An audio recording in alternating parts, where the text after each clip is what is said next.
guys, this is Larry with Umpqua River Knives. Today I'm going to start the first in a four-part series about one of my favorite knives, favorite knife makers, Ruana Knives. Spell that for you, R-U-A-N-A, and they're out of Bonner, Montana. I became familiar with these knives after my wife had bought one for me for an anniversary present. Let me show you which one it is here. It was a nice skinny knife, and I immediately opened it up and I could tell that it was extremely high quality skinny knife.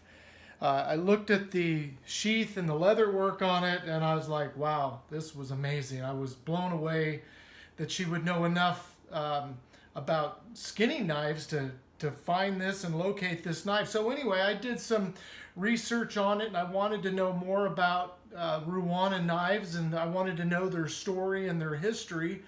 And the history kind of goes like this. About 1920, Rudy Ruana started making knives. He was in the U.S. Cavalry at the time, and some of the Indians who he was working with needed some better skinning tools, and so he hand forged some knives for them, and shortly after that started making custom knives, hand forged again, all made by hand, and did that back through the 50s, and then in the 1964 he brought his son-in-law Vic into the family business to start making knives with him as well. After that, Vic brought his son Mark and Mike into the business, and I think their knife making experience combined is over 130 years as a family. Still making knives out of Bonner, Montana, still doing all the leather work themselves. Every knife is individually handmade.